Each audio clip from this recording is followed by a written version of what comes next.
मुश्किलों से भाग जाना आसान होता है, हर पहलू ज़िंदगी का इम्तिहान होता है। मुश्किलों से भाग जाना आसान होता है, हर पहलू ज़िंदगी का इम्तिहान होता है। डरने वालों को मिलता नहीं कुछ भी, लड़ने वालों के कंधों पर जहान होता है। So very very good morning to all my dear friends. आज हम देखेंगे क्लास 12th केमिस्ट्री का चैप्टर इलेक्ट्रोकेमिस्ट्री। सो चलो देखते हैं, let get started.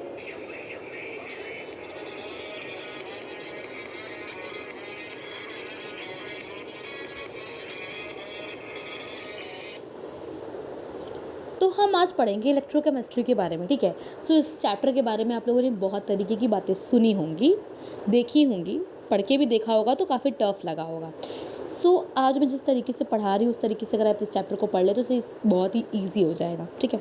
So start करते हैं इलेक्ट्रोकेमिस्ट्री को। इलेक्ट्रोकेमिस्ट्री को पढ़ने से पहले एक चीज़ आप सबको पता होना चाहिए कि व्हाट इज़ रिडॉक्स रिएक्शन। क्या पता होना चाहिए कि what is redox reaction. Redox reaction क्या है, ज़रा सोचो, तुम लोग भी सोच लो कि रिडॉक्स रिएक्शन होता क्या है।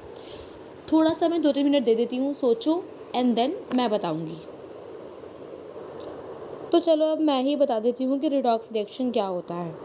देखो, यहाँ पर इस लेवल पे आने के बाद आपको रिडॉक्स रिएक्शन के बारे में पता होना चाहिए, पर अगर आपको नहीं पता है तो थोड़ा एक बार अफसोस करना, वरना आंसर तो मैं बता ही दूंगी कि रिडॉक्स रिएक्शन होता क्या है। देखो, रिडॉक्स रिएक्शन में 2 सब्सटेंस होते हैं। एक जो सब्सटेंस होता है उसका क्या होता है, उसका होता है ऑक्सीडेशन, ठीक है। एक सब्सटेंस का क्या होता है, एक सब्सटेंस का होता है ऑक्सीडेशन। और जो दूसरा वाला सब्सटेंस है उसका क्या होता है, उसका होता है रिडक्शन, ठीक है। एक वाले सब्सटेंस का होगा ऑक्सीडेशन और जो दूसरा वाला सब्सटेंस होगा उसका होगा रिडक्शन, ठीक है।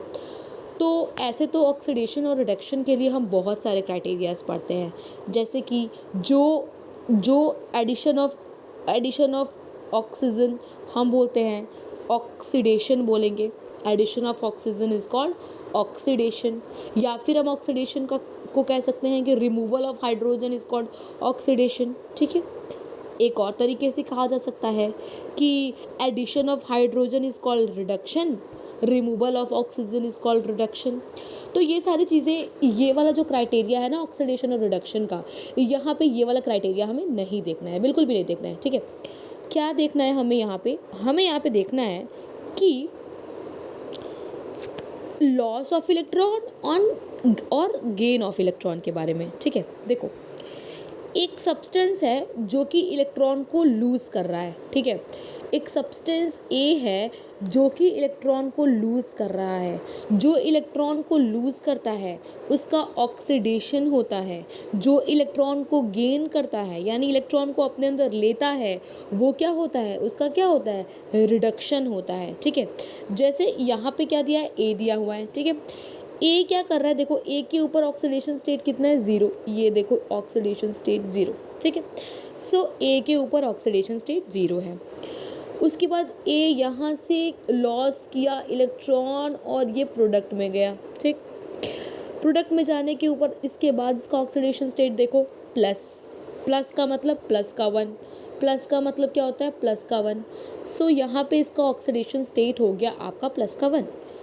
प्लस का 1 का मतलब क्या है, इसका मतलब ये है कि इसने एक इलेक्ट्रॉन लूज़ किया है, क्योंकि लॉस ऑफ इलेक्ट्रॉन करोगे तभी किसी चीज़ के ऊपर क्या आता है, पॉजिटिव चार्ज आता है, ठीक है।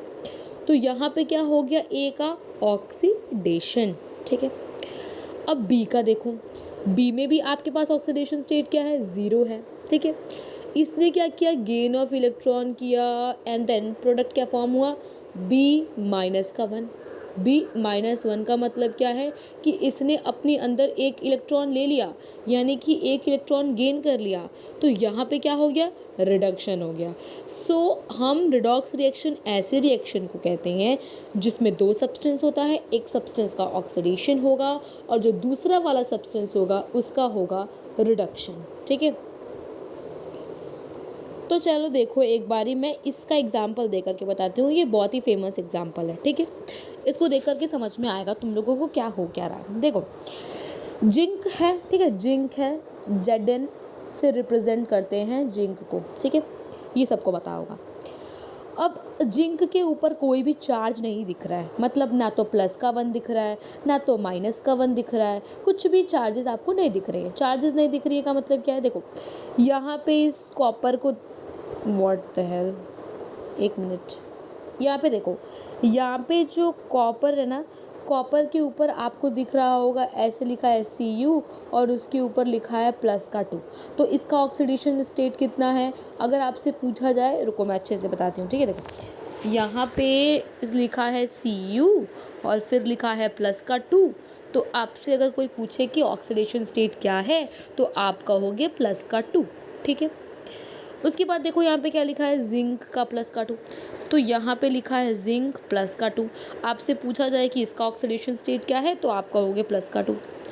अगर मान लो लिखा रहता है SO4 2 माइनस, ठीक है, SO4 2 माइनस, तो मैं आपसे पूछती कि ऑक्सीडेशन स्टेट क्या है SO4 2 माइनस का, तो आप कहते हैं माइनस का 2, जो भी चार्ज होता है उसके ऊपर। अब देखो, अब जिंक के ऊपर तो कोई चार्ज ही नहीं है, सो इसका ऑक्सीडेशन स्टेट क्या होगा, ज़रा तुम लोग मुझे बताओ कि अगर जिंक के पास कोई चार्ज नहीं है, यहाँ पे देख रहे हो कोई चार्ज दिख रहा है क्या, कोई चार्ज दिख रहा है क्या, नहीं दिख रहा है। सो यहाँ पे जिंक के ऊपर कोई भी चार्ज नहीं है, तो ऑक्सीडेशन स्टेट क्या है जिंक का, सिंपल सी बात है, जब कोई भी चार्ज नहीं है तो ऑक्सीडेशन स्टेट ऑफ जिंक क्या है, ज़ीरो है, ठीक है। ऑक्सीडेशन ऑफ जिंक क्या है, ऑक्सीडेशन स्टेट ऑफ जिंक क्या है, ज़ीरो है, ठीक, ज़ीरो है। तो ये क्या किया, ये यहाँ से इसने लॉस ऑफ इलेक्ट्रॉन किया, ठीक है, और Zn प्लस का 2 में कन्वर्ट हो गया। तो यहाँ पे इसने क्या किया, लॉस ऑफ इलेक्ट्रॉन, यानी कि 2 इलेक्ट्रॉन लूज़ किया इसने। तो ये क्या, यहाँ पे क्या हुआ, ऑक्सीडेशन हुआ, क्योंकि लॉस ऑफ इलेक्ट्रॉन हम ऑक्सीडेशन कहते हैं।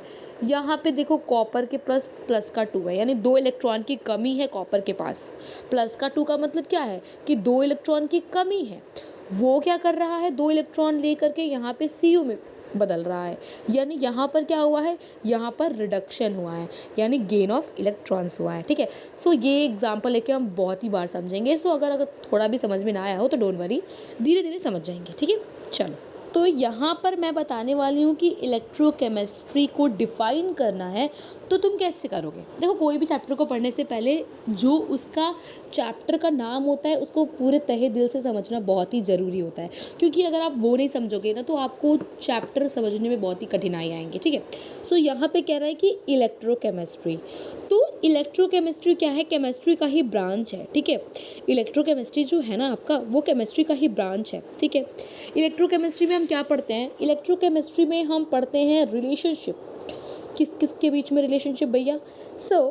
जो इलेक्ट्रिकल एनर्जी होता है और केमिकल एनर्जी होता है, इन दोनों के बीच में जो भी रिलेशनशिप हम पढ़ते हैं, chemical energy and electrical energy का जो भी हम लोग रिलेशनशिप पढ़ते हैं इन दोनों के बीच में, और इसमें रिडॉक्स रिएक्शन होता है, तो इस ब्रांच ऑफ केमिस्ट्री को हम लोग बोलते हैं इलेक्ट्रोकेमिस्ट्री, ठीक है। आजकल की ज़िंदगी में कितनी सारे इंपॉर्टेंस हैं इलेक्ट्रोकेमिस्ट्री का, आप सोच भी नहीं सकते हो, बहुत बहुत ही सारे।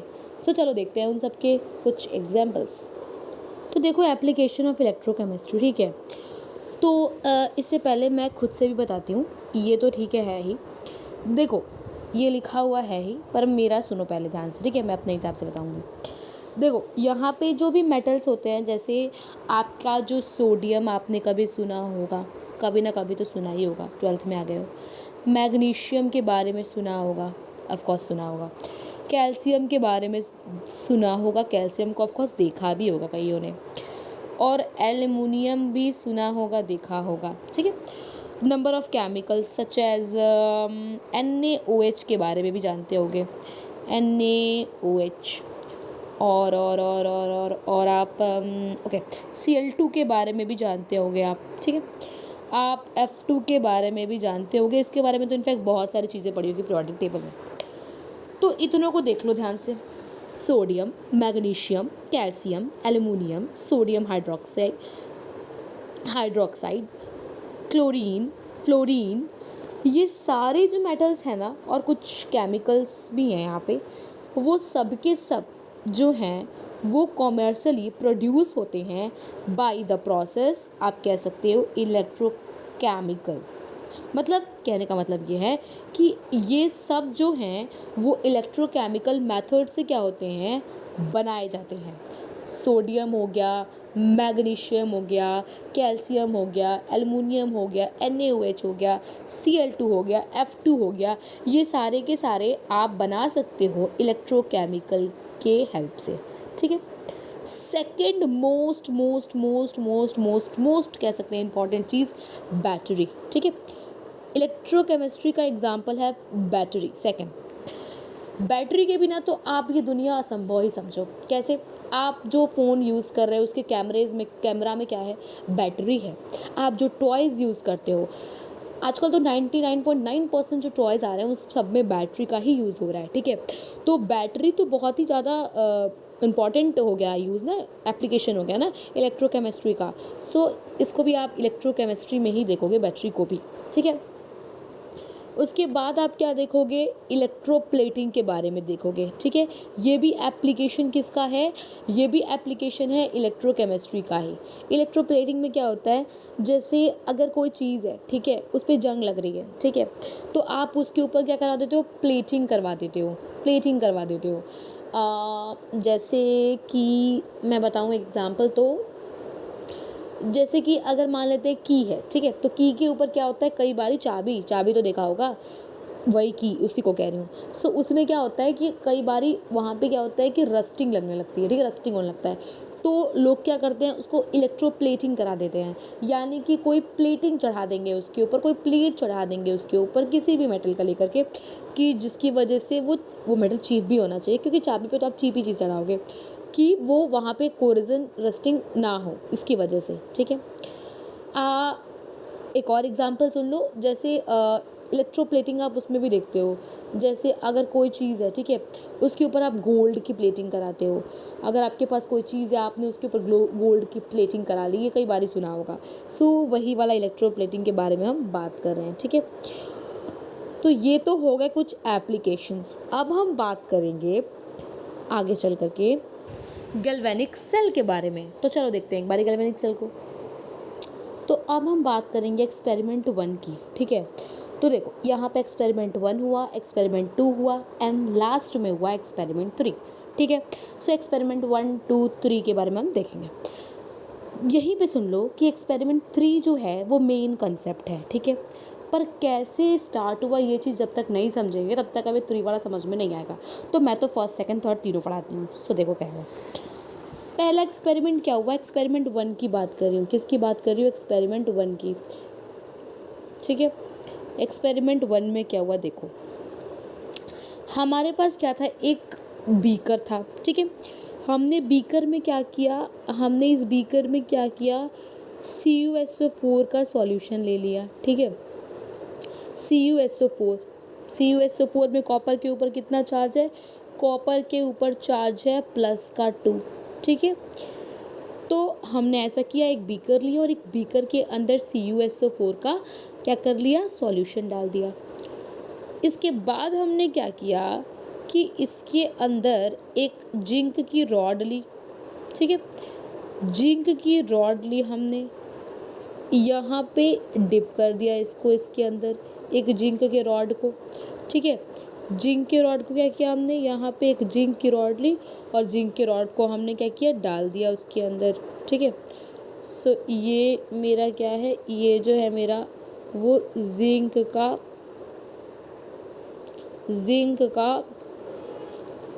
रॉड है, ठीक है। तो जिंक के रॉड के ऊपर हमने क्या कर दिया, मतलब CuSO4 के सॉल्यूशन में हमने जिंक का रॉड डाल दिया, ठीक है। अब इसमें हुआ क्या, ध्यान से देखो हुआ क्या। इसमें हुआ ये कि देखो यहाँ पर क्या हुआ कि जो जिंक था आपका, इस जिंक ने डिस्प्लेस्ड कर दिया CuSO4 को, इस जिंक ने डिस्प्लेस्ड कर दिया CuSO4 को, यानी कि यहाँ पे चला गया जिंक Cu की जगह चला गया और रिएक्शन हो गया ZnSO4 + Cu। अब इस रिएक्शन में हुआ क्या? अब आप सोच रहे होगे इस रिएक्शन में हुआ क्या? देखो, इस रिएक्शन में हमने क्या किया था, एक बीकर लिया भैया, बीकर में CuSO4 को डाल दिया। CuSO4 का कलर ब्लू होता है, क्यों? क्योंकि Cu+2 प्रेजेंट होता है और इसके कारण उसका कलर ब्लू होता है। उसके अंदर हमने जिंक की एक रॉड डाल दी। जैसे ही हमने उसके अंदर जिंक की एक रॉड डाली तो जिंक ने इसको Cu को हटा करके उसके जगह पे आ गया और बन गया प्रोडक्ट ZnSO4 प्लस Cu। अब जो ये कॉपर का जो ब्लू कलर आपको दिख रहा है ना, ये ब्लू कलर वाइट में कन्वर्ट हो गया, यानी कलर हट गया उसका। कॉपर का जो कलर था Cu+2 की वजह से वो हट गया, वो वाइट कलर का हो गया, ठीक है। दूसरी चीज़ हमने क्या देखी कि यहाँ पे Zn ने Cu को डिस्प्लेस्ड कर दिया, ठीक। तो ये हुआ कैसे? हुआ ऐसे कि ये जो Zn है ना, वो जिंक क्या किया, जिंक ने क्या किया, अपना 2 ऑक्सीजन लूज़ कर दिया, यानी जिंक जो है वो कन्वर्ट हो गया +2 के अंदर और इसने 2 इलेक्ट्रॉन क्या कर दिया, लूज़ कर दिया यहाँ पे। और ये 2 इलेक्ट्रॉन कॉपर ने ले लिया। कॉपर किस फॉर्म में है? Cu+2 के फॉर्म में है। कॉपर ने 2 इलेक्ट्रॉन लिया और किस में कन्वर्ट हो गया? Cu में कन्वर्ट हो गया, ठीक है। तो यहाँ पर इस तरीके से कुछ हुआ, पर यहाँ पर जो इलेक्ट्रॉन्स हैं हमें क्या प्रोड्यूस करवाना है? हमें गैल्वेनिक सेल में क्या होता है, गैल्वेनिक सेल के अंदर क्या होता है कि हम लोगों को केमिकल एनर्जी को इलेक्ट्रिकल एनर्जी में कन्वर्ट करना होता है, ठीक है। हमारा एम क्या है, मुझे ये पहले बता देना चाहिए था कि हमें केमिकल एनर्जी को इलेक्ट्रिकल एनर्जी में कन्वर्ट करने का मेरा एम है, ठीक है। तो यहाँ पे तो मेरा एम ही पूरा नहीं हो पा रहा है, क्योंकि यहाँ पे कोई वायर का कनेक्शन ही नहीं है, सिंगल बीकर है। यहाँ पे तो हम लोग इलेक्ट्रॉन को वायर के ऊपर लेके भी नहीं जा पा रहे हैं। सो यहाँ पे फ्लो ऑफ करंट कैसे होगा, और जब तक फ्लो ऑफ करंट नहीं होगा वहाँ पे इलेक्ट्रिसिटी कैसे प्रोड्यूस होगी? सो हमने किया एक्सपेरिमेंट 2। तो चलो देखते हैं एक्सपेरिमेंट 2 के बारे में। तो देखो, इस तरीके से हमने सेकेंड बार में सेटिंग की। हमने कहा कि भैया एक ग्लास से एक बीकर से हमारा काम नहीं चल रहा है, हम 2 बीकर लगाएंगे। 2 बीकर लगाएंगे और क्या करेंगे, एक के अंदर इलेक्ट्रोलाइट भरेंगे, यहाँ पे इलेक्ट्रोलाइट भरेंगे ZnSO4 का और उसके अंदर हम पुट कर देंगे जिंक का ही रॉड, ठीक है। दूसरे वाले के अंदर क्या करेंगे, CuSO4 भरेंगे, कॉपर सल्फेट भरेंगे और उसके अंदर रॉड लगा देंगे कॉपर का। यहाँ तक हमने काम कर दिया। हमने सोचा चलो अब होगा क्या इस रिएक्शन में, ध्यान से देखो। जिंक क्या करेगा, यहाँ पर जिंक कन्वर्ट हो जाएगा Zn+2 में। 2 इलेक्ट्रॉन को लूज़ कर करके यहाँ पे जिंक जो है वो Zn+2 में कन्वर्ट हो जाएगा और यहाँ पे उसके इलेक्ट्रॉन्स रॉड के ऊपर आ जाएंगे, ठीक है। इस तरीके से इसमें होगा। देखो हाफ देखो, इस वाले पार्ट में देखो, मैं इस वाले पार्ट की बात कर रही हूँ, मतलब ये जो है ना लाइन, मैं जिंक वाले कंपार्टमेंट की बात कर रही हूँ। जिंक वाले कंपार्टमेंट में क्या होगा कि जिंक 2 इलेक्ट्रॉन को लूज़ करके Zn+ में कन्वर्ट हो जाएगा, +2 में कन्वर्ट हो जाएगा और जिंक +2 का आयन सॉल्यूशन में आ जाएगा और जिंक के जो इलेक्ट्रॉन है, 2 इलेक्ट्रॉन यहाँ पे देख रहे हो, ये इलेक्ट्रॉन रॉड के ऊपर आ जाएंगे, ठीक है। यहाँ तक बात समझ में आई? ओके।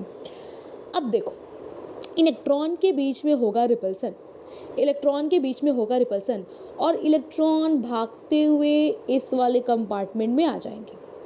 इलेक्ट्रॉन भागते हुए इस कंपार्टमेंट में आ गए। अब क्या होगा, अब होगा ये कि CuSO4 जो है उसमें जो CuSO4 है वो कैसे ब्रेक करेगा, Cu+2 में ब्रेक करेगा एंड SO4-2- में ब्रेक करेगा, ठीक है। इस तरीके से ब्रेक करेगा। अब Cu+2 क्या करेगा, जो ये इलेक्ट्रॉन्स यहाँ से आ रहे थे ना, उन इलेक्ट्रॉन्स को ले करके यहाँ पे बना लेगा Cu, ठीक है। यानी कि ये कॉपर की रॉड और मोटी होती जाएगी क्योंकि Cu का फॉर्मेशन हो रहा है और यहाँ पे जिंक तो Zn+2 में कन्वर्ट हो रहा है, तो ये रॉड और थिन होती जाएगी और पतली होती जाएगी और ये रॉड और मोटी हो जाएगी। सॉल्यूशन में क्या बचेगा, SO4-2-, ठीक है, SO4-2-। तो इस तरीके से रिएक्शन होगा। समझ में आया? अब ये रिएक्शन हो रहा था तो हमने एक नज़र वोल्ट मीटर पे डाली, तो वोल्ट मीटर पे क्या आया, ये वोल्ट मीटर पे क्या आया, हमने एक नज़र जब आपके वोल्ट मीटर पे डाली तो हमने देखा कि वोल्ट मीटर एक बार डिफ्लेक्ट, मतलब एक बार उसने करंट दिया एंड देन वो स्टॉप हो गया। सो ऐसा कैसे हुआ, इसलिए हुआ क्योंकि सर्किट तो आपकी कंप्लीट ही नहीं है। अब जरा ध्यान से देखो, क्या आपकी सर्किट कंप्लीट है? सर्किट कंप्लीट बिल्कुल भी नहीं है। सेकेंड थिंग ये कि यहाँ पे Zn+2 का कंसंट्रेशन बढ़ते जाएगा, यहाँ पे इस वाले कंपार्टमेंट में SO4 2- का कंसंट्रेशन बढ़ते जाएगा। जब दोनों में कंसंट्रेशन बढ़ते जाएगा, यहाँ पे Zn+2 का कंसंट्रेशन बढ़ रहा है, तो ये इलेक्ट्रॉन रॉड पर के इलेक्ट्रॉन इधर क्यों जाएंगे भैया? यहाँ पे इसको खुद ही पॉजिटिव चार्ज इतने सारे मिल रहे हैं, तो वहाँ पे वो वायर के ऊपर क्यों जाएगा? वो नहीं जाएगा। तो इसकी वजह से ये वाला भी, सेकेंड वाला भी हमारा फेल हो गया। अब हम पढ़ेंगे थर्ड वाले को, ठीक है? तो चलो थर्ड वाला एक्सपेरिमेंट देखते हैं। सो यही मेरा मेन रिएक्शन है, थर्ड वाला। कौन सा रिएक्शन है ये? थर्ड वाला है। देखो इसमें क्या होता है, इसमें हम क्या लगा देंगे? Salt bridge. सो ये बहुत ही इंपॉर्टेंट है salt bridge. Salt bridge like a hero, मतलब हीरो है ये। हीरो क्या करता है ये पहली बात तो सर्किट को कंप्लीट करता है, ठीक है? और दूसरी चीज़ क्या करता है, यहाँ पे जो कंसंट्रेशन बढ़ रहे थे ना, मतलब यहाँ पे Zn+2 का कंसंट्रेशन बढ़ रहा था, यहाँ इस वाले कंपार्टमेंट में क्या हो रहा था, SO4 2- का कंसंट्रेशन बढ़ रहा था, उसको भी कम कर देता है, ठीक है? डिफ्यूज़न को भी रोकता है, ठीक है? बहुत सारी चीज़ें करता है, ठीक है? मतलब कि यहाँ पे इसने ऐसे हमने देख लिया कि डिफ्यूज़न को रोक रहा है, सर्किट कंप्लीट कर रहा है, ठीक है? और प्रिवेंट कर रहा है दोनों आयनों को आपस में। जैसे देखो यहाँ पे Zn+2 हो रहा था, ठीक है? तो इसकी वजह से हमारा करंट नहीं फ्लो कर पाएगा ज़्यादा देर तक, तो उसको वो कि Zn+2 को जो आयन है उसको वो रोक रहा है, प्रिवेंट कर रहा है, ठीक है? तो होता क्या है सॉल्ट ब्रिज के अंदर? होता क्या है सॉल्ट ब्रिज? पहले तो ट्यूब लाइक का स्ट्रक्चर होता है, आप देख रहे हो खुद ट्यूब लाइक स्ट्रक्चर दिख रहा है। इसके अंदर अगार अगार पेस्ट होता है और इलेक्ट्रोलाइट होता है, जैसे कि KCl, जैसे कि NaCl, ये सारे क्या होते हैं, जैसे कि NaNO3, ये सारे क्या होते हैं? इलेक्ट्रोलाइट होते हैं, अगार अगार पेस्ट के साथ इसमें भरा रहता है। अब होता क्या है, पहली बात तो इसने सर्किट कंप्लीट किया, आपको दिख रहा है। सेकेंड थिंग क्या है कि यहाँ पे Zn+2 का कंसंट्रेशन बढ़ रहा था और यहाँ पे SO4 2- का कंसंट्रेशन बढ़ रहा था। अब होगा क्या? होगा ये कि जो आपका, जैसे कोई भी भर दो आप, NaCl भर दो, KCl भर दो, NaNO3 भर दो, मैं क्या भर रही हूँ? मैं भर रही हूँ KCl।